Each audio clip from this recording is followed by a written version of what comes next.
viver traz grandes desafios. Muitas vezes é difícil manter o equilíbrio e, de repente, tudo ao redor parece instável. As dificuldades não deixam enxergar longe, não dão certeza do que existe à frente. Cresce a sensação de estar sem rumo. Não falta tentativa, não falta esforço, falta direção. Mas quando a esperança surge em meio a tudo isso, ela aponta um caminho. Em um mundo à deriva, somos chamados a refletir Cristo e permanecer luz.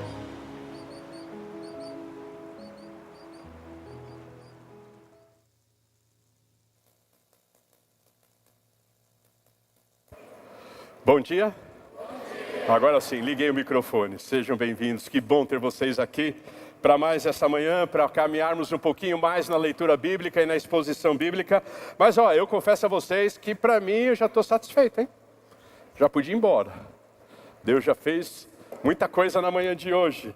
Mas vamos expor o texto bíblico para Ele continuar fazendo o que Ele quer fazer entre nós. Estamos chegando no final dessa série chamada Farol. Hoje à noite a gente termina essa série e a partir de domingo que vem a gente começa o livro de Atos. Vamos estudar expositivamente o livro de Atos. Todos os pastores vão passar por aqui e vão deixar a mensagem baseada no livro de Atos. Então eu quero convidar você a partir de amanhã a ler o livro de Atos todos os dias e ir absorvendo o texto, absorvendo os versículos, e nós vamos caminhar juntos até final de junho no livro de Atos, tá bom? Então, mas para agora, para a gente caminhar para o final dessa série, abra sua Bíblia novamente, mais uma vez em Mateus capítulo 5. Semana passada nós falamos sobre o sal e hoje nós vamos falar novamente sobre a luz. Já falamos sobre a luz em outra mensagem, mas vamos retomar o tema e vamos falar novamente sobre a luz. Então, eu quero que você acompanhe a leitura comigo, está lá no versículo 14, e você pode ler comigo até o versículo 16. Vocês são a luz do mundo. Não se pode esconder uma cidade situada no alto de um monte, nem se acende uma lamparina para colocá-la debaixo de um cesto, mas num lugar adequado onde ilumina bem todos os que estão na casa.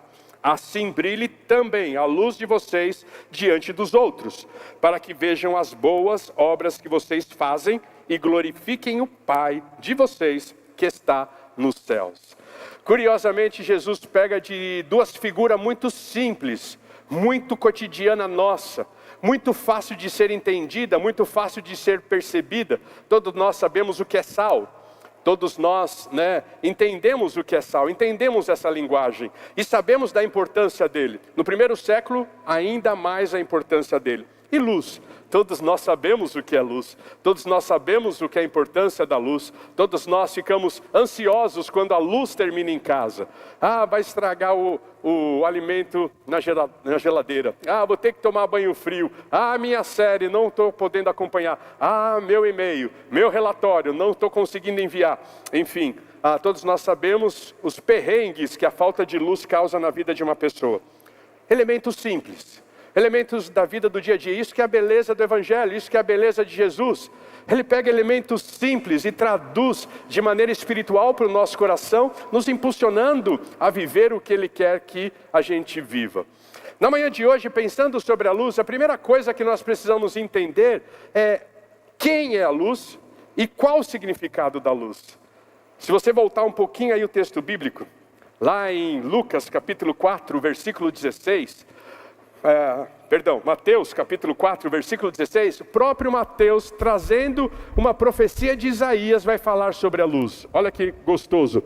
O povo que vivia em trevas viu grande luz, e os que viviam na região da sombra da morte, resplandeceu-lhes a luz. Ou seja, Mateus agora vai pegar a profecia de Isaías e vai dizer, aquilo que Isaías disse está acontecendo.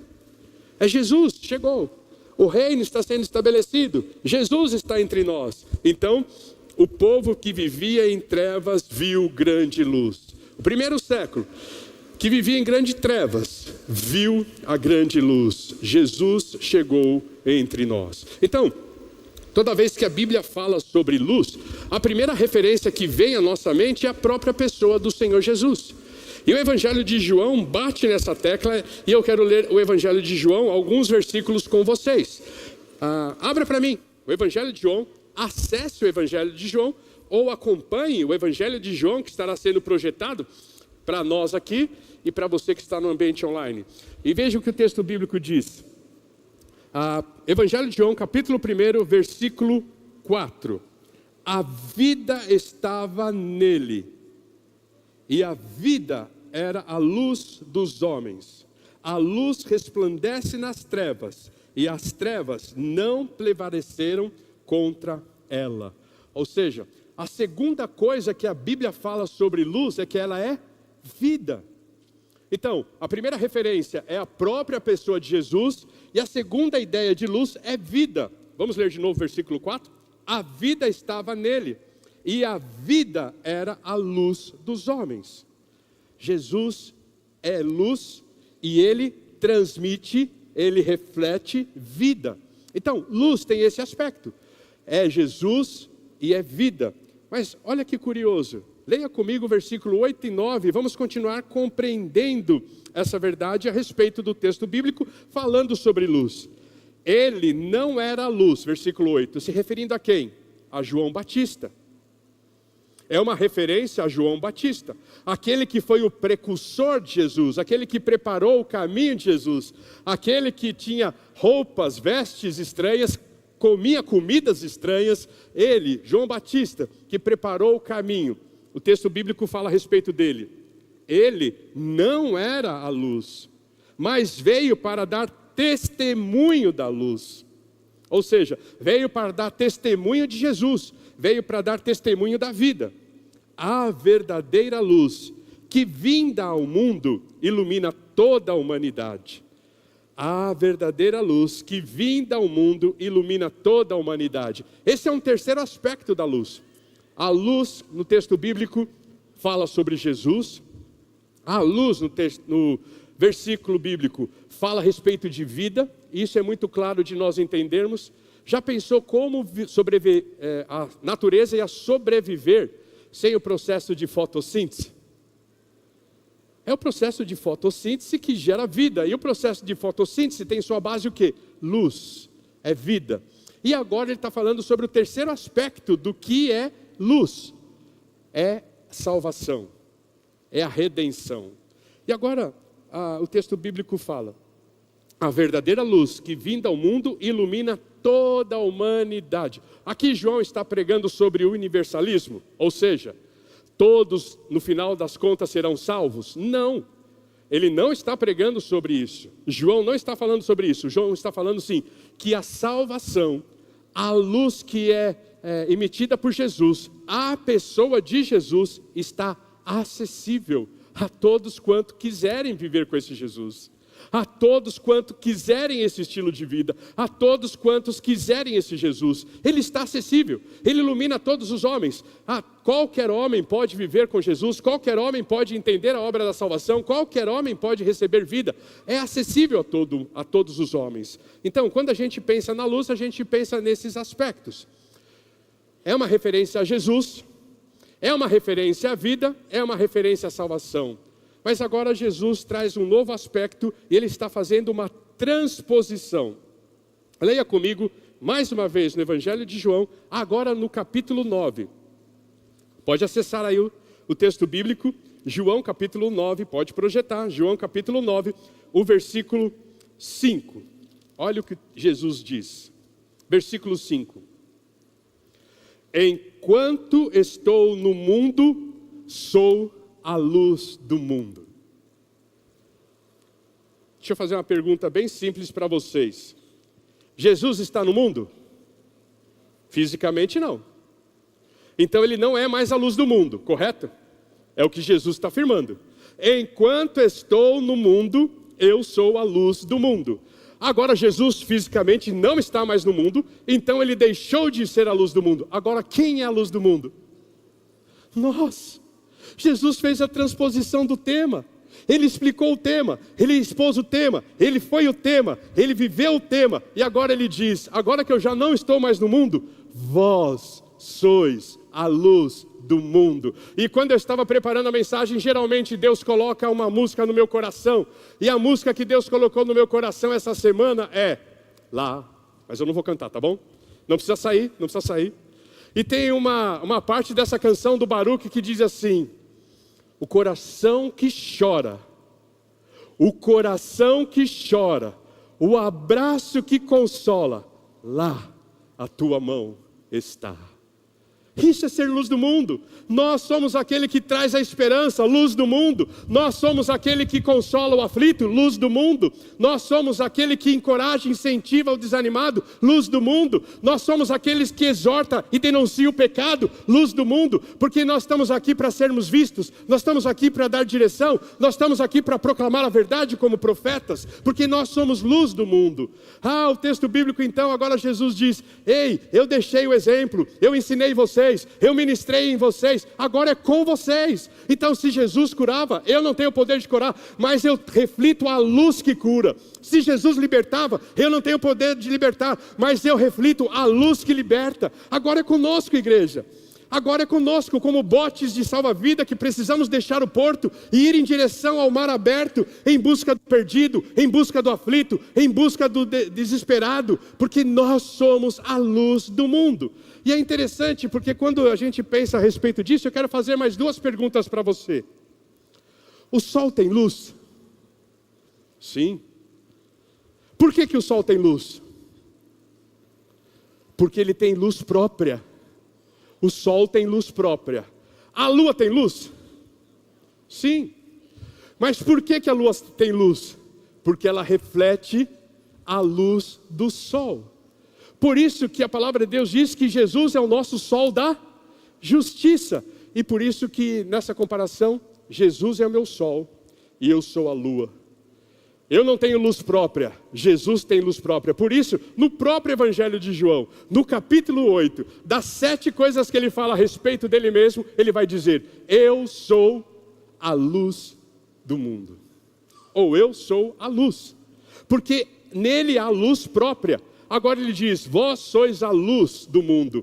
Ei, não há luz em mim própria. Eu não sou sol, eu sou lua. Eu só reflito, só vou refletir a luz de Jesus. Ele é o sol, eu sou a lua. Quando nós pensamos nisso, então, a gente aprende uma distinção. O sal tem o papel de evidenciar e de exercer sua influência interna. Não como sal no saleiro, como nós falamos na semana passada, mas interno. Ele precisa ter o contato com o alimento. Ele precisa estar misturado ao alimento. Já a luz tem a sua influência externa. Ela precisa ser vista. E ela precisa ser vista por todos. Por isso, quando Jesus diz: vós sois sal da terra, vós sois luz do mundo. Desculpa, eu estou lendo uma coisa aqui, falando outra, porque é a versão que eu memorizei. Vós são o sal da terra, vós são a luz do mundo. Ele está trazendo a identidade da igreja. Essa é a sua identidade em Cristo Jesus. Não tem como você ser um discípulo de Cristo e não ser sal. Não tem como você ser um discípulo de Cristo e não ser luz. Essa é a nossa identidade. Se você não está sendo sal e nem luz, você está em crise de identidade. Por isso talvez você não seja plenamente feliz com Jesus. Por isso talvez você não veja as coisas acontecerem na sua família. Por isso talvez você não veja as coisas acontecerem na sua vida. Porque você está vivendo fora da identidade pela qual você foi criado a viver, que é ser sal da terra e luz do mundo. E pensando em tudo isso, luz, então, traz para nós a primeira advertência. Para que serve a luz? Para ser vista. Por isso o texto bíblico diz: vocês são a luz do mundo. Não se pode esconder uma cidade situada no alto de um monte. A luz foi feita para ser vista. E alguns teólogos, alguns estudiosos vão dizer que Jesus está aqui combatendo uma postura de um grupo que vivia numa região do Mar Morto chamada de Qumran. Qumran era uma região do Mar Morto onde tinham muitas cavernas. E nessa região de cavernas morava ou habitava uma comunidade que era chamada de essênios. Os essênios eram puritanos. Os essênios, eles eram rígidos nos seus valores éticos e morais. Os essênios, eles se guardavam do mal. Eles lutavam contra o pecado. Eles se debruçavam nas escrituras. Os essênios tinham uma comunidade fechada. Os essênios decidiram sair do grande centro, sair do meio da população, sair do meio da comunidade e viver em caverna. Alguns estudiosos vão dizer que Jesus está combatendo a postura dos essênios. Porque ele diz, o que adianta tanta santidade para ser vivida dentro da caverna? O que adianta tanto zelo, teológico, tanto zelo da ortodoxia, tanto zelo da compreensão bíblica para viver dentro da caverna? Não se pode esconder uma cidade que está no monte. E aí Jesus vai viver o contrário dos essênios. Os essênios saem da comunidade para preservar a santidade e Jesus vai para a comunidade para levar santidade. Os essênios estão preocupados em não serem contaminados, Jesus está desejoso e decidido de contaminar. Enquanto os essênios estão se escondendo para preservar a santidade e estão vivendo à margem da sociedade, Jesus se infiltra na sociedade para levar santidade, porque Ele é luz do mundo, porque nós somos luz do mundo.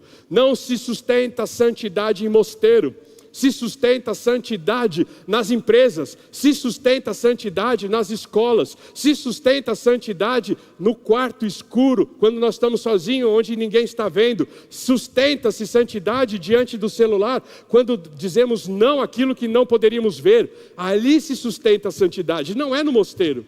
E Jesus sabia disso, e ensinou isso, e talvez ele estivesse combatendo essa postura dos essênios, esse grupo judeu que vivia à margem da sociedade. Então, como que nós podemos viver de uma maneira em que a luz seja vista por todos, estabelecendo integridade visível? Somos uma pessoa. O que eu vivo aqui, eu vivo em casa. O que eu vivo em casa, eu vivo na empresa. O que eu vivo na empresa, eu vivo diante dos amigos. O que eu vivo diante dos amigos, eu vivo quando eu estou sozinho no meu quarto. Integridade. Integridade não é uma pessoa perfeita. Integridade é uma pessoa inteira. Integridade não é uma pessoa que não erra. Integridade é uma pessoa que está inteira, não tem coração dividido, não flerta com ambientes. Ele é íntegro. E a nossa sociedade que está em trevas precisa de uma igreja íntegra, de discípulos íntegros, que iluminem as suas empresas, as suas universidades, os seus ambientes de estudo, os seus ambientes de negócio, os seus ambientes familiares, com a luz de Cristo. Como nós podemos evidenciar a luz a todos? Diante de uma fé assumida. E fé assumida não é simplesmente dizer, eu sou um crente batista que frequento a igreja do pastor Fernando. Porque tem algumas pessoas que dizem assim, pastor, eu disse que eu frequentava a sua igreja. Minha igreja não é a sua também? Tem pessoas que parecem que ainda não vestiu a igreja e dizem assim, é a nossa igreja, é Nova Jerusalém, minha família de fé. Outro dia eu estava conversando com um membro da igreja, estava meio desanimado, esse membro da igreja disse assim, pastor, na sua igreja ainda tem muitos religiosos. Eu falei assim, minha igreja é a sua. Então eu sou religioso e você também é. Porque é a nossa igreja. Fé assumida não é simplesmente dizer que eu pertenço a um grupo, de uma igreja local. Mas é declarar com atitudes e palavras quem é o nosso Senhor. Jesus é Senhor da sua vida, é Senhor da sua história. Ele é o mesmo, Ele continua provendo. Não negocie. Valores claros. Você tem valores claros a respeito da sua vida ética, moral, da sua história com Jesus. Você tem valores claros. Você sabe o que você pode negociar e o que é inegociável. Em toda relação humana, nós precisamos negociar para um convívio sadio. Mas nós temos que ter esses valores claros. Até aqui eu vou com você, daqui para frente eu não consigo ir com você. Porque daqui para frente você está mexendo em valores que são inegociáveis.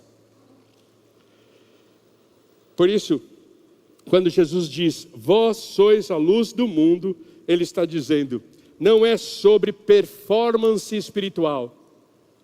É sobre viver de forma que as pessoas percebam que nós somos diferentes. Diferente não é ser esquisito, tá bom, igreja? Porque tem muito crente esquisito que acha que é diferente. Não seja esquisito, seja diferente.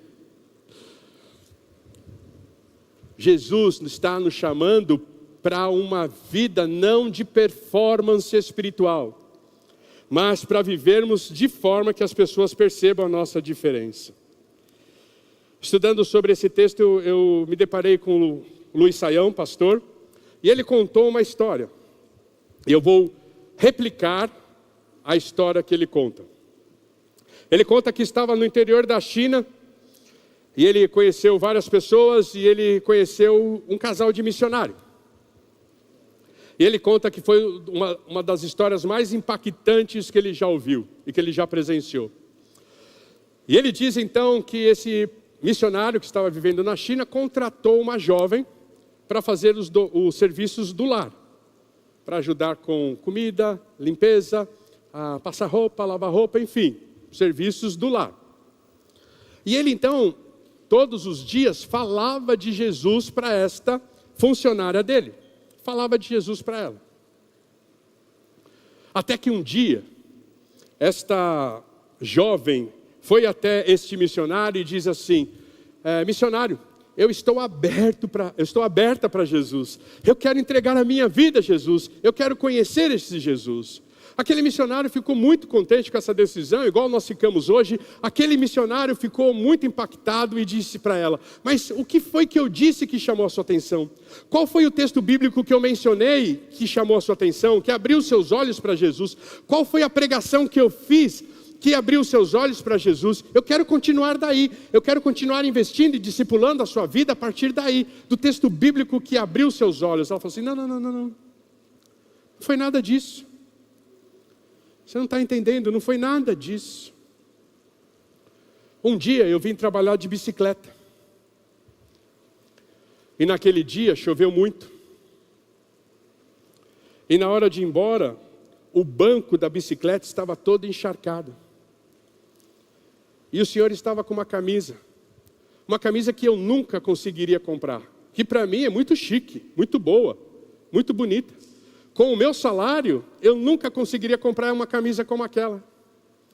E o senhor enxugou o banco da bicicleta com a camisa. Naquele dia eu perguntei: o que leva um homem que eu mal conheço, que mal me conhece, que é um estrangeiro, que me colocou numa relação de trabalho, a demonstrar carinho, preocupação e respeito por mim de tal maneira, de pegar a sua camisa chique para enxugar o banco da minha bicicleta para que eu fosse embora e não molhasse a minha roupa? Missionário, foi ali que os meus olhos se abriram para Jesus. Obras vêm antes de palavras. Atitudes vêm antes de mensagem falada. Eu fico preocupado porque muitas vezes nós como igreja aprendemos o beabá de uma ortodoxia perfeita. Ortodoxia. Orto, para os adolescentes que estão aqui, no grego significa correto. Por isso que existe ortodontia, corrigir o dente que está torto. Por isso que existe ortopedia, consertar um osso que está quebrado. Orto, correto. Aprenderam? Orto. Doxia, conceitos corretos, a visão correta, teologia correta. Nós muitas vezes temos uma ortodoxia correta, mas temos uma ortopraxia completamente oposta. Orto, correta. Certo, meninos? Certo, meninas? Praxia, prática. Eu tenho um conceito correto, mas uma prática que condena o meu conceito. Eu creio que Jesus é o meu provedor, mas eu não confio em Jesus para prover quando necessariamente eu preciso. A minha atitude é contrária à minha crença. E a igreja de Cristo Jesus muitas vezes tem uma ortodoxia corretíssima, mas uma ortopraxia incoerente. Se nós somos a luz do mundo, corrija a sua ortopraxia, coloque a prática em dia, coloque a prática à vista de todos, porque você é a luz, porque a minha prática apenas tem que confirmar a minha fala. Eu faço porque eu já falei. Não é que eu falo para poder fazer. Eu faço porque eu já falei. E se você tem falado de Jesus, talvez alguém esteja simplesmente esperando que você enxugue o banco da bicicleta porque está molhado com a sua melhor camisa. A luz foi feita para ser vista por todos. Por todos. Segundo, a luz serve como guia. Quando nós vemos a imagem do farol, e lá no mar, lá nos oceanos, o farol está ligado.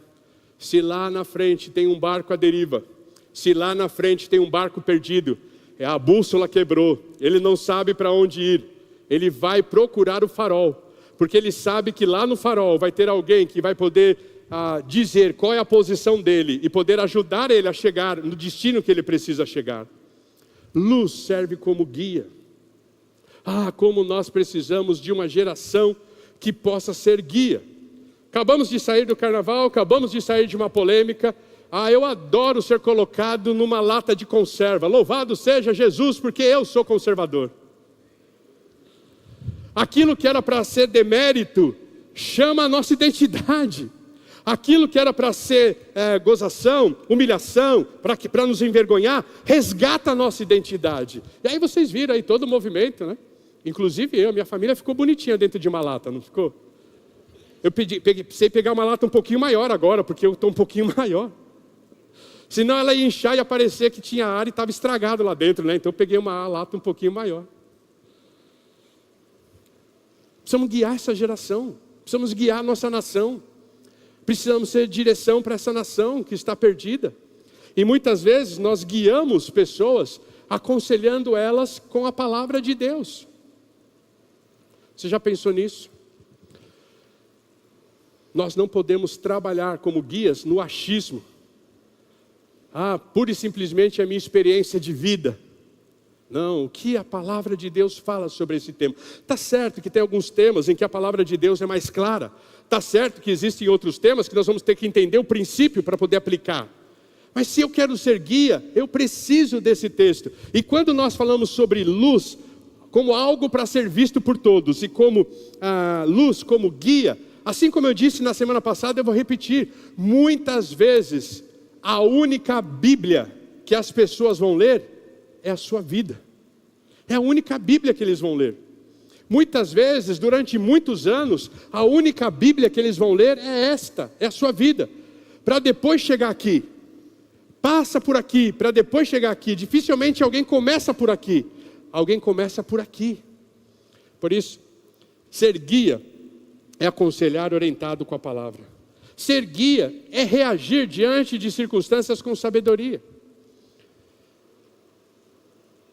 Durante o meu ministério aqui em Nova Jerusalém, nos meus piores momentos, Deus tratou uma área da minha vida e me ensinou que muitas vezes calar não é consentir, calar é sabedoria. Muitas vezes ficar quieto, não responder, não é consentir, é sabedoria. Para poder não falar no impulso de uma emoção, para poder escolher, quem sabe, as palavras corretas, para poder, quem sabe, falar a verdade em amor, e não a verdade sem amor. Muitas vezes, ser luz como guia é reagir com sabedoria. Ser luz como guia é tomar decisões éticas que contrapõem uma sociedade como a nossa. Ser luz como guia é demonstrar equilíbrio em momentos de crise. Por isso eu quero levar você a pensar em duas coisas. Primeira, se toda a nossa luz que foi feita para ser vista por todo mundo, ela é vista apenas aqui dentro, se toda a luz que foi feita para ser vista por todos é vista apenas aqui dentro, nós não somos luz do mundo. Nós somos apenas um adorno religioso. A diretoria foi fazer reunião na casa, numa propriedade de uma família da igreja. Entramos no salão daquela propriedade que eles separam para festa, para almoço e para culto. E quando nós entramos, algumas pessoas da diretoria assim encantaram com um lustre clássico que tinha naquele salão. Lustre lindo. Lustre lindo. Adorno bonito, chama atenção. Mas não é luz do mundo. Ilumina só onde ele está. Eu pergunto a você, você quer ser luz do mundo ou um lustre religioso? Quando nós olhamos então para a palavra de Deus e ela nos convida a ser guia, ela está nos convidando a um estilo de vida altruísta. Algumas pessoas dizem assim para mim, pastor, puxa, às vezes as luzes, elas batem bem nos meus olhos e elas me atrapalham, até mesmo me distraem, me tiram a atenção. Falei, é algo que a gente precisa corrigir, tenha paciência conosco. Mas aí quando ela disse isso, eu percebo, puxa, luz não foi feita para iluminar a si mesmo, porque quando ilumina a si mesmo e pega no rosto, ela atrapalha, ela tira a atenção, ela ofusca. Então luz foi feita para iluminar o caminho de alguém. Por isso o texto bíblico vai dizer assim, no versículo 15, nem se acende uma lamparina para colocá-la debaixo de um cesto, mas num lugar adequado, onde ilumina bem todos os que estão em casa. Assim como o sal tem o seu aspecto de humildade, porque ele não pode aparecer, porque se o sal aparecer fica intragável a comida, assim também a luz tem um aspecto do altruísmo. A luz não serve para iluminar a si mesmo, a luz serve para apontar um caminho, para dar direção. Ela não vive para si, ela é altruísta, ela vive pela segurança do outro, ela vive pela direção do outro, ela vive para apontar um caminho para o outro. E quando eu penso nisso, quero deixar uma outra frase para você repensar. Uma igreja que não aponta a direção, uma igreja que não aponta a direção, vira apenas mais uma opinião na escuridão. Diante de tantas opiniões, eu não quero ser mais uma. Eu quero ser luz que aponta a direção. Não quero ser mais uma opinião vazia na escuridão.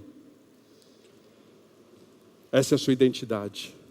Você não foi chamado para ser mais uma opinião na escuridão. Você foi chamado para ser luz e apontar direção. Ser guia. Mas também luz serve como advertência. A luz é para ser vista por todos, a luz serve como guia e a luz serve como advertência. Aqui eu gosto de pensar nisso porque Deus nos chamou para sermos de fato nesse tempo uma voz profética.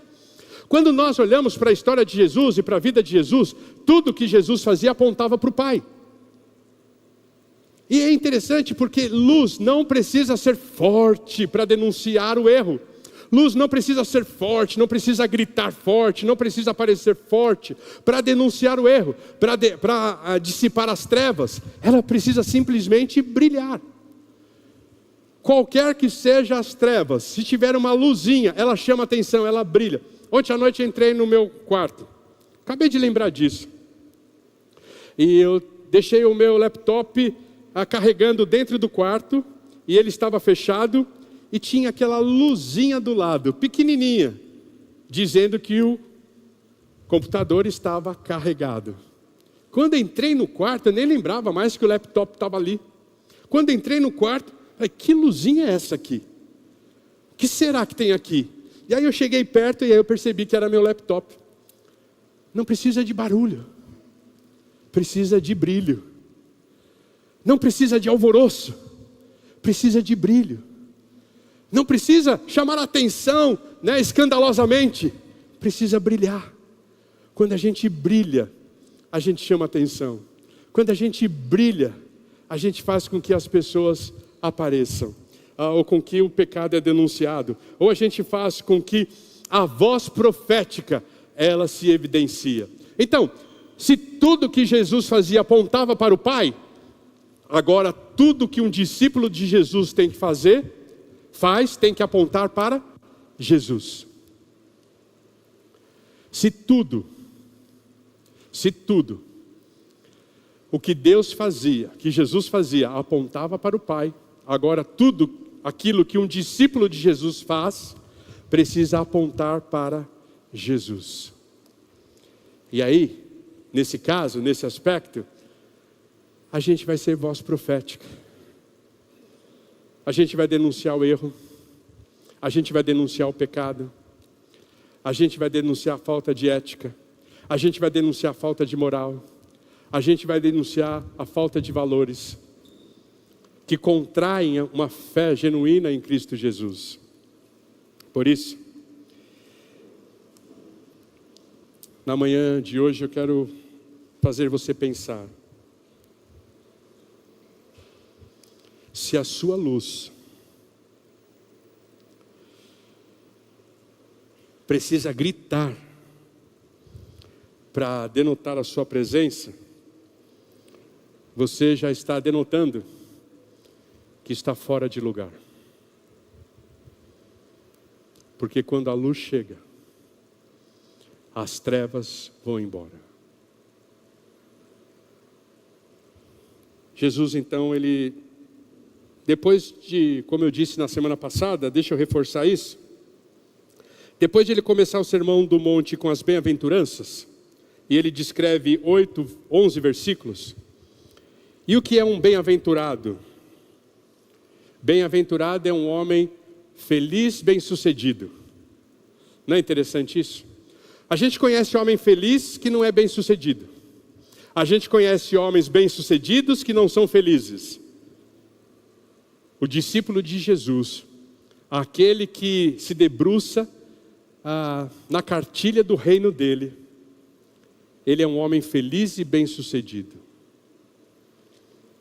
E depois de declamar 11 versículos as suas bênçãos, e de comunicar as suas bênçãos, agora, nessas duas imagens que ele nos traz à mente, de sal da terra e luz do mundo, ele nos comunica a nossa responsabilidade. Mas acima de tudo, ele nos comunica a nossa identidade.